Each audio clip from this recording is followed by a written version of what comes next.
We're here at Cook's Farm Dairy, and I had a question for myself. I wonder what it would take to take care of all these cuties. In 1933, Clark Miller purchased a 100-acre farm that included milk cows, starting them on their journey of owning a dairy farm.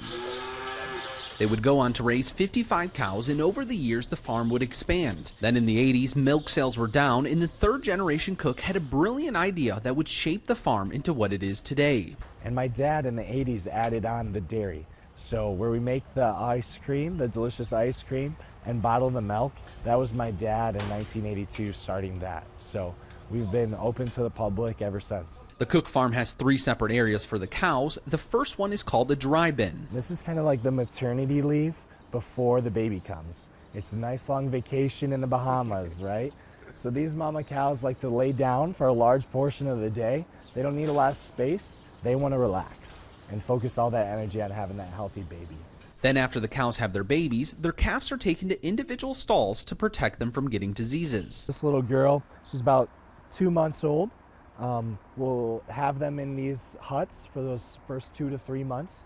And they get milk from their mom every day. So about a half gallon in the morning, half gallon every evening. After the birth of their calves, the cows are now in prime for milk production. They're then moved into free stalls, and let me tell you, they're living like royalty, having access to an open field, as much food as they want, and water beds. So it actually adds good cushion to the cows as they lay down.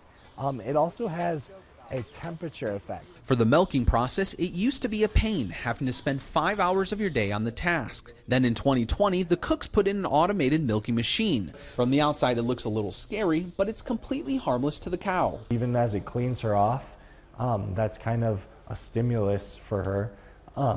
And they have their own little private room in there to be relieved of that pressure of the milk.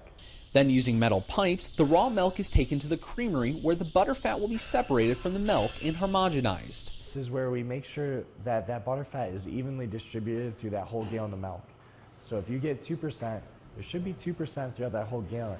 The milk will then be pasteurized, where it will be heated to 165 degrees for 15 to 20 seconds, then chilled and eventually bottled, with a portion of the milk being turned into delicious ice cream. We make about 24 different flavors. Most of them are year-round, some of them are seasonal. The Cooks pride themselves on great products and not allowing anything to go to waste. If we're serving you an ice cream cone and it breaks, we'll get you a new ice cream cone, give the broken one to the pigs. If we're making chocolate ice cream and we're switching to vanilla ice cream, we'll rinse out that chocolate at the end and give that rinse out to the pigs. So these guys get fat and happy off of some of the best ice cream around.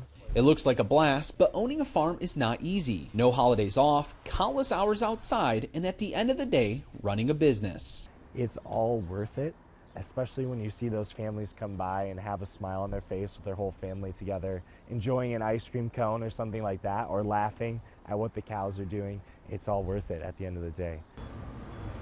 If you want to try a sweet treat yourself, well, you're going to have to come out here to the farm. And for more information on where they're selling their ice cream, you can find that on our website at Mid-MichiganNow.com. Reporting at Cook's Farm Dairy, Kyle Macon, Mid-Michigan Now.